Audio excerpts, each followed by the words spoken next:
Você crê em Jesus? De acordo com a palavra do nosso amigo, do Leontino e também de outros, quem sabe aqui do templo, pastor Valdinei, de acordo com a palavra dele, as perguntas mais fáceis são as mais difíceis de serem respondidas. Você crê em Jesus? De fato, essa é uma pergunta muito simples, uma pergunta muito fácil. A gente imagina que à primeira vista, a resposta mais rápida e mais automática, e aí vem já a nossa primeira dificuldade, exatamente por ser automática, é a resposta mais básica, mais habitual, mais popular, mais comum, internacionalmente conhecida, é sim ou yes. Eu creio em Jesus. Claro que eu creio em Jesus. Se Jesus perguntasse aos seus próprios discípulos, vocês creem em mim? Vocês creem na palavra? É claro, muitas vezes a resposta era exatamente a mesma. Sim, claro que nós cremos, Senhor. Claro que nós cremos no Senhor. E a pergunta passa séculos, milênios e continua a ecoar. E continua inclusive nessa noite, surpreendendo a todos nós. Você crê em Jesus? Você crê em Jesus? Cuidado com a resposta, não precisa dizer para mim. Cuidado com a resposta. Talvez ao longo da mensagem, da nossa reflexão, você pode ver que há muitos desafios que todos nós temos sobre nós para respondermos essa pergunta e responder com sinceridade do coração, não com palavra pronta, com 3 letrinhas, sim, mas de fato, Senhor, eu quero crer no Senhor todos os dias. Eu quero crer no Senhor todos os dias. Repare comigo nesse texto. No verso 14, Jesus começa. Ao encontrar-se com os seus discípulos, eles estavam à mesa, quem sabe fazendo mais uma refeição. E eu queria que você pensasse exatamente como é ou como são as suas refeições. Coisas básicas da vida humana: andar, ver, para aqueles que podem ouvir, pensar, falar e também, é claro, se alimentar. Eu pergunto para você, quais são os dias da semana que você almoça com quem não é da sua família? Ou quais são as ocasiões em que você faz o seu almoço? Na segunda, na terça, na quarta, com quem você almoça? É com a família? É em casa? É com os netos? É com os filhos? É com a esposa? É com o esposo? Com quem você almoça? É com os colegas de trabalho? Pessoas que não conhecem Jesus? Quem sabe é no horário do seu almoço que você está sentado com um colega de trabalho? É no horário do almoço que você tem ouvido o drama do colega que anda com você na sua empresa, no seu trabalho, todos os dias? Quem sabe é exatamente no horário do almoço que você compartilha com ele, que você vai ouvir ele clamar de desespero pelas duras situações em que está passando. Quem sabe é exatamente na hora do almoço, na hora do lanche da tarde, talvez no horário da refeição noturna, junto à família, você vai ouvir pessoas contando relatos de que estão passando por crises em diversas áreas da vida, passando por situações de medo, de angústia, de desespero até. Então não pense que a narrativa de Marcos é apenas mais uma narrativa, ou almoço, mais um almoço, porque esse de fato, com certeza não foi mais um almoço daqueles 11, porque foi no almoço, igreja, que Jesus entra e o surpreende na refeição, na mesa, e faz uma pergunta simples, que nós achamos também simples de ser respondida, porque no verso 14 ele começa: apareceu Jesus aos 11 quando estavam à mesa. Certamente não era para uma reunião. Hábito judaico de sentar ao chão, próximo à mesa, como fizemos domingo passado, e partilhar refeições. Censurou-lhes na mesa a incredulidade e dureza de coração. E eu vou interpelá-los com uma outra pergunta, ou com uma afirmativa, melhor dizendo. Não permita que os demônios creiam mais em Jesus do que você. Pastor, como é isso? Sim. Não permita que os demônios tremam de medo, que creiam mais em Jesus do que você, igreja. Onde está isso, pastor Adilson? Hoje pela manhã o texto foi lido, eu convido você a novamente encontrar o texto. Está lá em Tiago, no capítulo 2, o texto que você já certamente decorou. Abra comigo, Tiago, no capítulo 2, eu vou ler para você, eu vou mostrar para você qual é o verso que Tiago usa para falar de fato qual foi a atitude.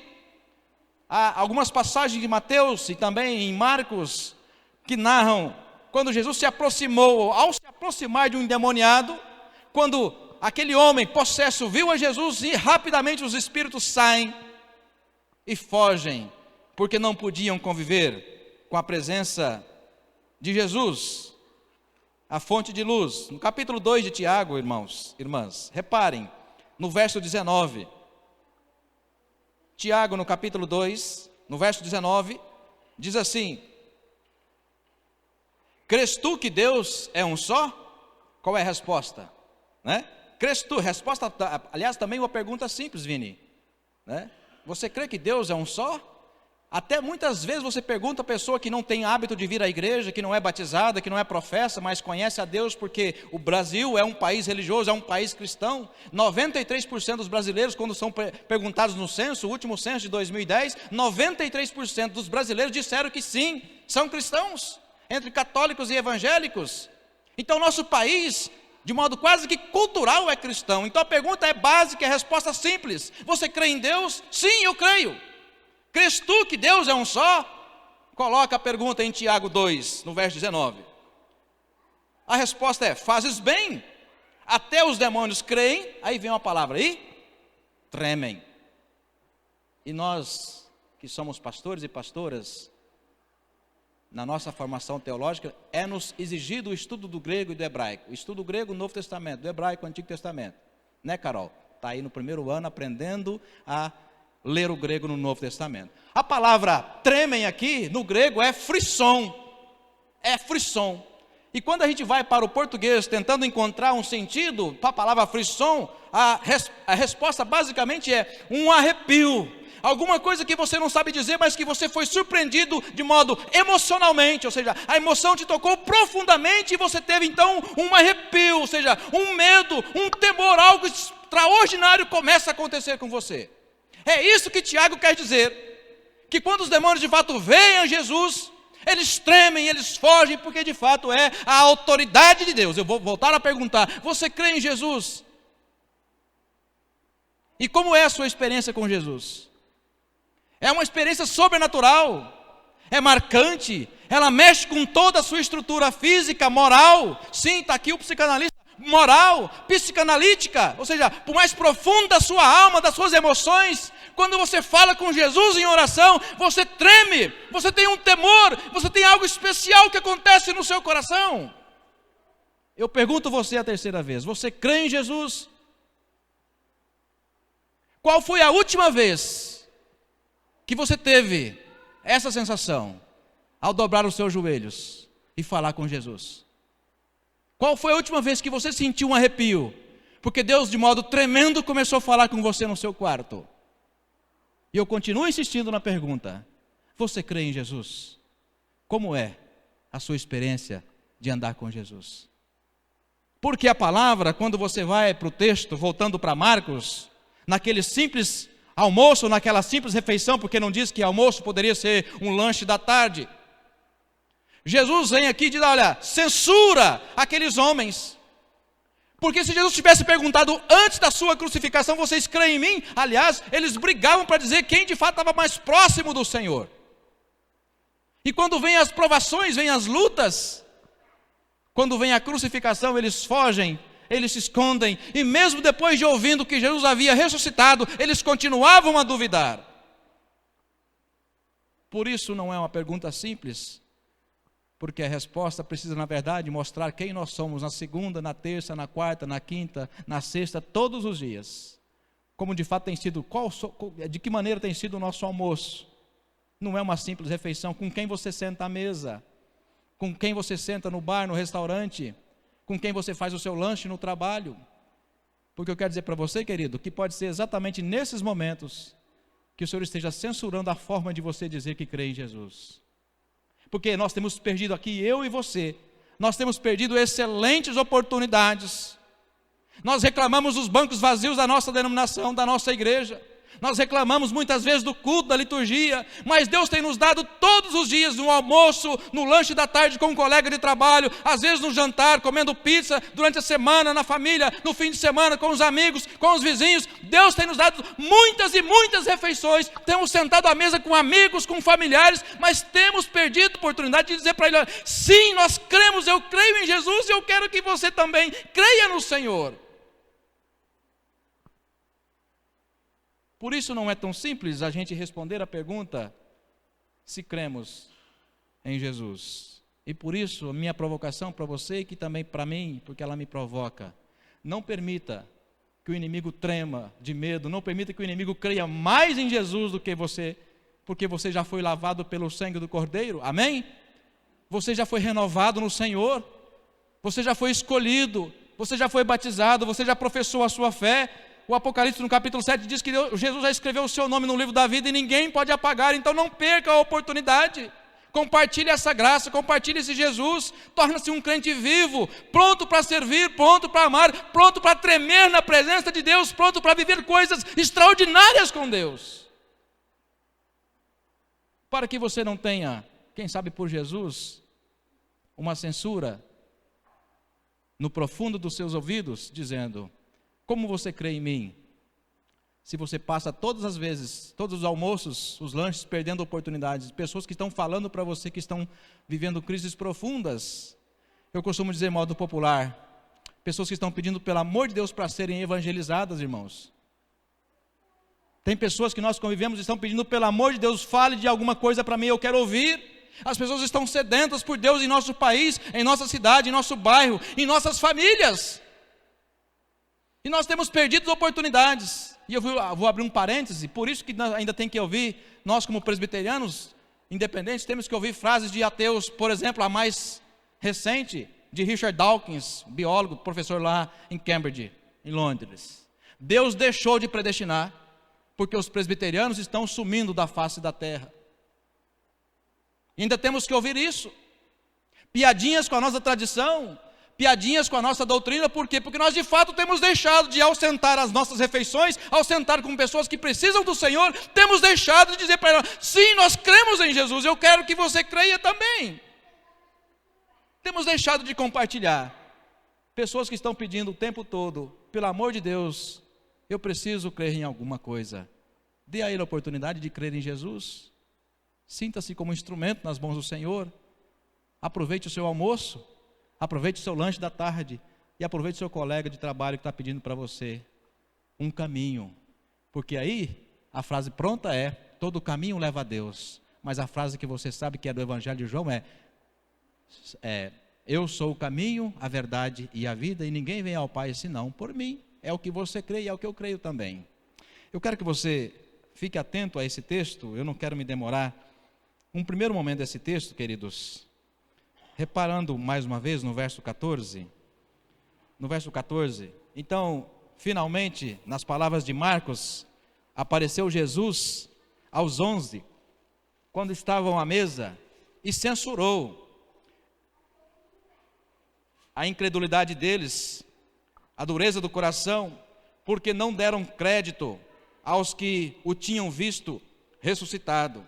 Aqui a censura é mais ou menos assim: olha, se Jesus está falando com você, você está sentindo um pesar no coração de que de fato o seu almoço você tem perdido a oportunidade no seu almoço, a censura é: então não faça mais. Não é para você fechar o filtro, não é para você ficar triste porque essa palavra pode ser, quem sabe, de exortação. Não, a censura, olha, não perca mais a oportunidade. Então Jesus vem para censurar e dizer: olha, vocês não devem continuar assim, para essa atitude agora, muda de atitude, mude de mente, mude da forma de você administrar a sua fé, a sua experiência com o Senhor, para de fazer isso. É o que Jesus estava dizendo para aqueles discípulos, para os 11. Censurar aqui: olha, isso está errado, essa conduta está equivocada, essa forma de você administrar o seu coração de fé no Senhor está equivocada. Censura significa: para, reflita, recomece. Recomece. E pior do que isso, dessa dureza que Jesus encontra no coração daqueles homens, Jesus diz: olha, vocês não deram crédito, vocês não acreditaram na minha ressurreição. Quantas vezes, amados, nós respondemos de modo simples e rápido: sim, eu creio em Jesus. Só que quando Deus nos permite passar por provações, nós mesmos entramos em crise e começamos a duvidar se de fato Jesus é o nosso Senhor. É fácil a gente censurar o coração daqueles 11, porque duvidaram da ressurreição do Senhor, porque tiveram medo de também serem presos, de também serem crucificados e mortos. Nós não passamos por provação assim no nosso país é livre, o Estado é laico, nós podemos pregar em praças, Podemos almoçar com pessoas e falar para elas de Jesus. Assim não pode ser no Líbano, na Síria, no Egito. Em quantos países não podemos fazer isso? Ou as pessoas não podem fazer isso, mas no nosso país nós podemos. Na praça de alimentação, na empresa, lá no trabalho, na cozinha. Quantas vezes, quantos almoços, quantos lanches, quantas pizzas com amigos. E quando nós não fazemos, igreja, nós também duvidamos. Nós também duvidamos. Porque Deus pode fazer proezas, pode ser um almoço extraordinário na vida de quem está pedindo, pelo amor de Deus, me evangelize. Pelo amor de Deus, me anuncie a palavra de salvação. Nesse primeiro momento, quem não tem para si, não tem para compartilhar. Sim, talvez você esteja dizendo, dura esta palavra, pastor. Mas se o seu coração há muito tempo deixou de sentir esse calafrio, essa experiência de emoção aflorada, se você de fato deixar de tremer com o Senhor, de ver coisas grandes, extraordinárias, quero dizer para você, e também é para mim essa palavra, se a gente tem deixado de alimentar isso no nosso coração, nós também não temos para oferecer. E é por isso que muitas vezes entra ano e sai ano, nós passamos exatamente na mesma condição. A gente vem todos os domingos à igreja, a gente lê a palavra, a gente decora, a gente faz cena, a gente faz um monte, a gente faz arte, a gente faz um monte, a gente canta, a gente encena muitas coisas, mas entra ano e sai ano, a gente não consegue compartilhar a ninguém o Deus da nossa vida. Entra ano e sai ano, e muitas vezes nós reclamamos dos bancos vazios, mas temos perdido muitos almoços, muitas pizzas, muitos lanches da tarde, e temos convivido com pessoas indo cada vez de mal a pior, afogadas nas drogas, problemas no casamento, problemas com filhos, problemas com a crise financeira, como está de modo terrível em nosso país. As pessoas vêm falar para nós, isso está dizendo o quê? As pessoas estão pedindo para de fato serem evangelizadas, e nós passamos tempo demais preocupados com os nossos próprios problemas, e quando assim o fazemos, igreja, nós imitamos aqueles 11 que não acreditaram na ressurreição do Senhor.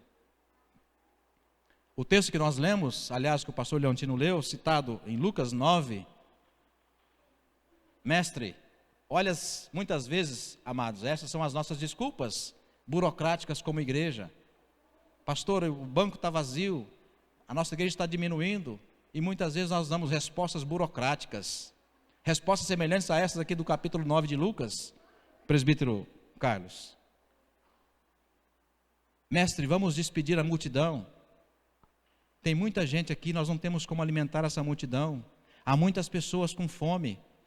E nós muitas vezes, mesmo sabendo e mesmo dizendo, sim, nós cremos em Jesus, sim, nós cremos em Deus, sim, eu sou batizado, sim, eu sou professo, sim, eu ando com o Senhor, vem os problemas, a gente vai encontrar o quê? A gente vai procurar respostas burocráticas. Mestre, despeça essa multidão, manda embora, nós não temos como resolver o problema dessa multidão.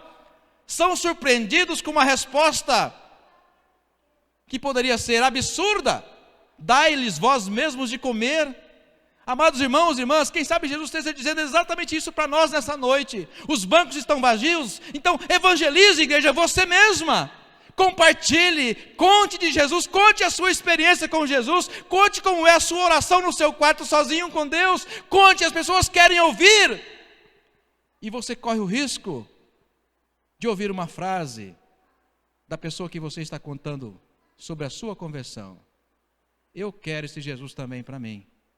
Amém, irmãos? Você corre o risco de ouvir alguém dizer para você: eu também quero andar com esse Deus que você anda.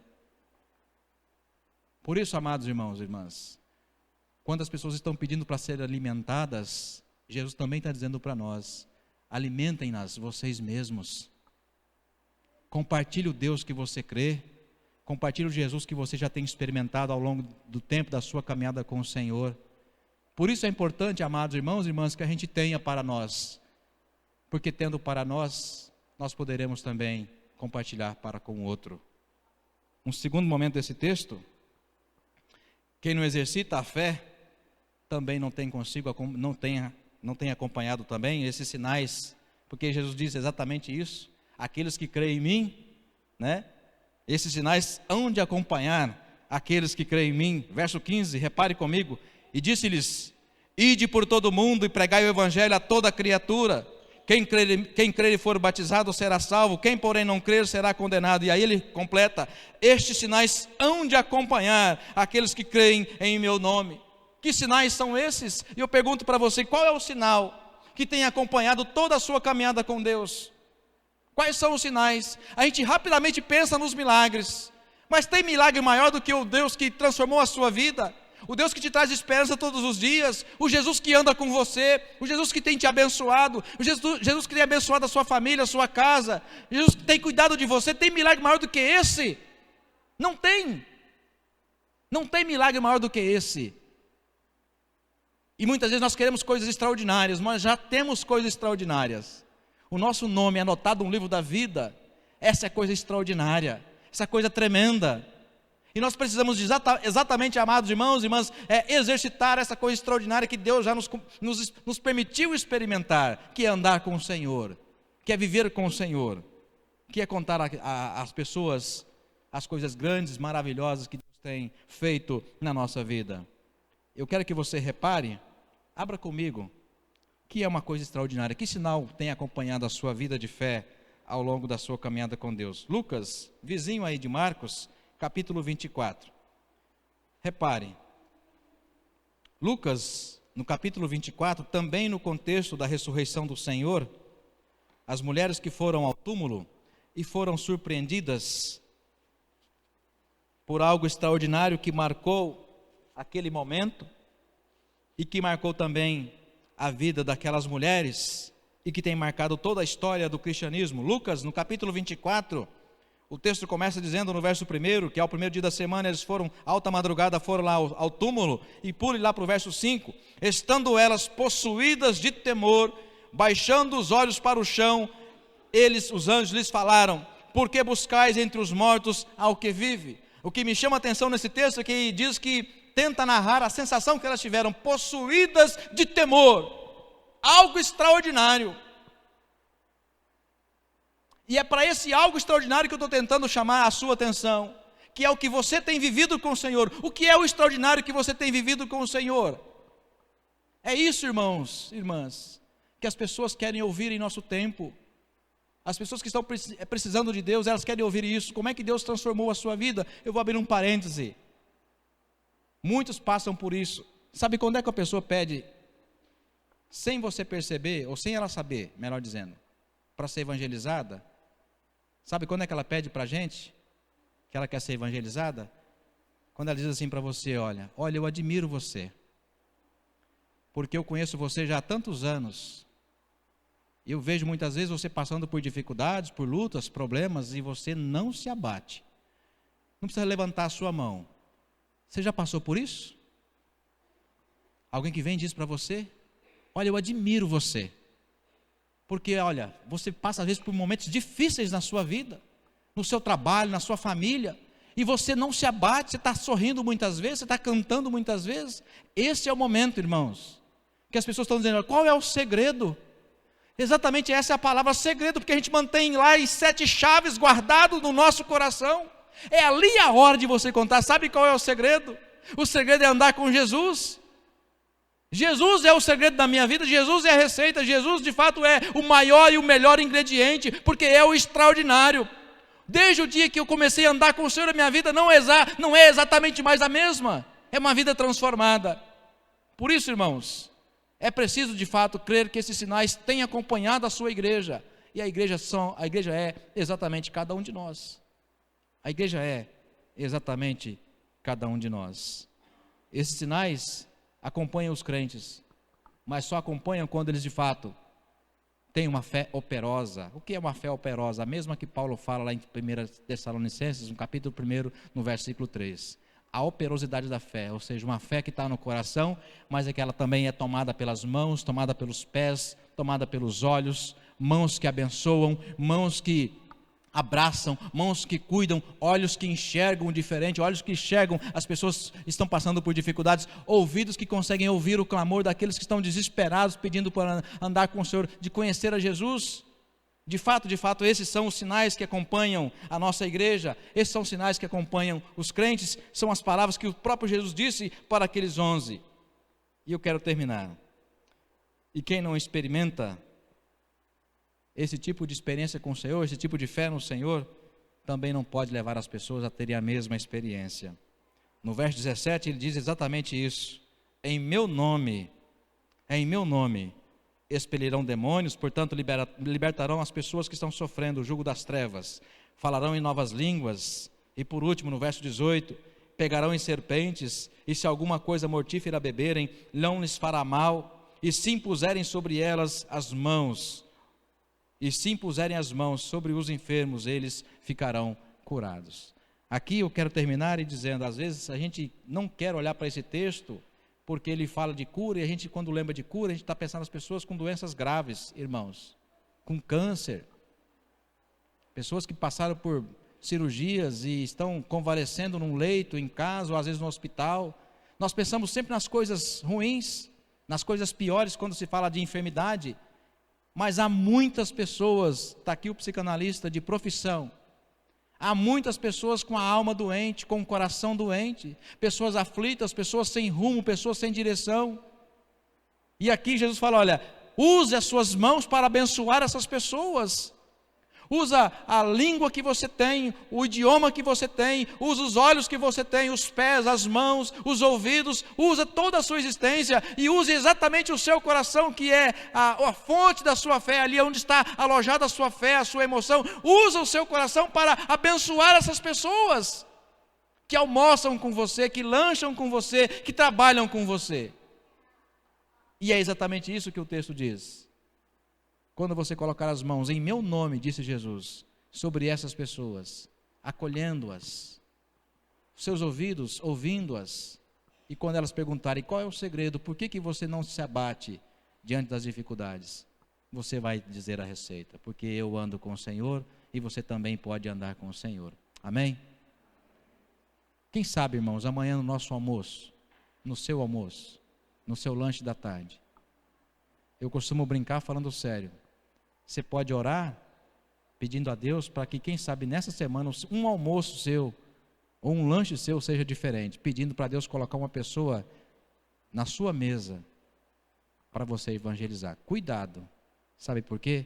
Deus tem mania de ouvir oração e tem graça de atender oração. Deus pode colocar na sua mesa essa semana alguém pedindo para ser evangelizado. E aí você vai responder a pergunta que eu estou te fazendo hoje. Você crê em Jesus? Responda para essa pessoa que vai sentar à sua mesa. Responda a ela.